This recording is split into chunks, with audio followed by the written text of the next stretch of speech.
साईं राम। आज का साईं वचन। मैं जानता हूँ मेरी बच्ची तेरी मनोस्थिति को। मैं देख रहा हूँ कि तू तन मन धन से सब तेरे परिवार के जो सदस्य हैं उनकी सेवा में लगी रहती है, लेकिन उन्हें तेरे कर्म दिखाई ही नहीं देते। वे तेरे हर प्रयास को खारिज कर देते हैं। जब तुम्हारा दिल दुखों से भर जाता है कि मैं अपने विषय में भी नहीं सोचती, अपने खुद के लिए भी समय नहीं निकालती, हर पल इनकी सेवा सत्कर्मों में लगी रहती हूँ, फिर भी ये मेरे हर प्रयास को नकार देते हैं। क्या ऐसे लोगों के लिए मेरा समर्पण ठीक है?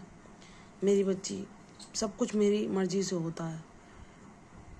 जो कर्तव्य कर्म तुम कर रही हो वह मैं ही तुमसे करवा रहा हूँ। जिसका हमारे जीवन में जितना ऋण होता है उतना हमारा उसके साथ रिश्ता रहता है। ऋणानुबंध के कारण ही सब हमारे नाते रिश्तेदार बनकर, सगे संबंधी बनकर हमारे जीवन में आते हैं। जब जिसका ऋण चुकता हो जाता है वह हमारे जीवन से दूर हो जाता है। तो मेरी बच्ची, जब जैसे तुम्हें मित्र मिले वह अब तुम्हारे जीवन में नहीं है, जो बचपन में मिले उनसे तुम्हारा जितना था वह कर्म पूर्ण होने पर वह तुमसे अलग हो गए। अब तुम्हें उनसे कोई लेना देना नहीं है। ऐसे ही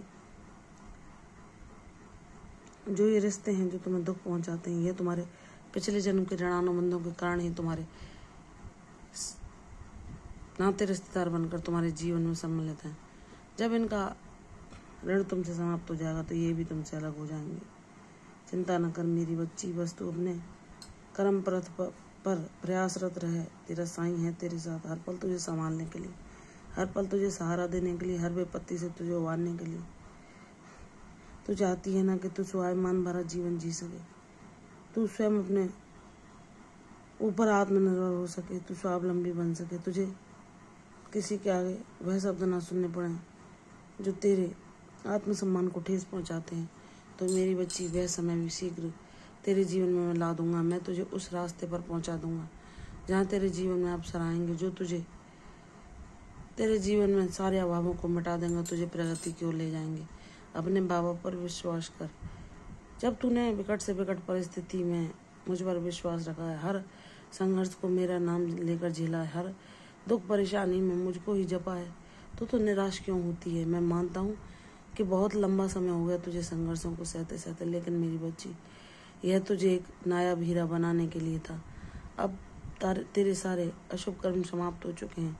तूने अपने सारे प्रारब्धों को भोग लिया है, जिसमें हर पल में तेरे साथ रहा, और मैंने स्वयं उन सब प्रारब्धों को तेरे साथ रहकर भोगा। मैं उन कर्मों में भी तेरा सहभागी बना के मेरा बच्चा जितना सह सकता है उतनी तकलीफ ही उस तक आए।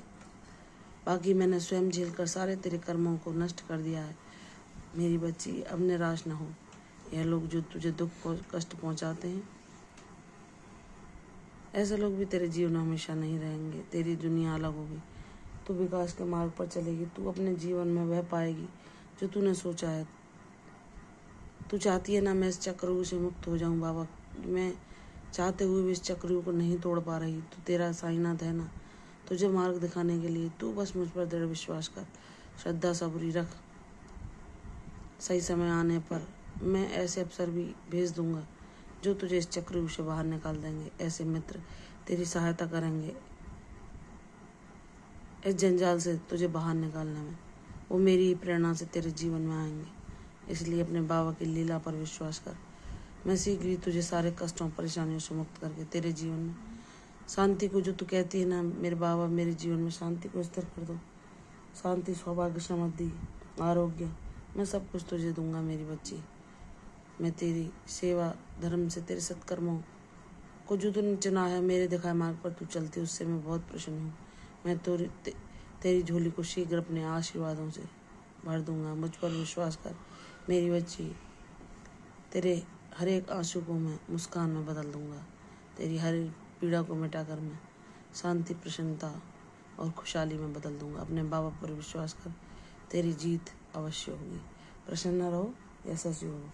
कल फिर आऊँगी साईं वचन के साथ। तब तक के लिए ओम साईं राम।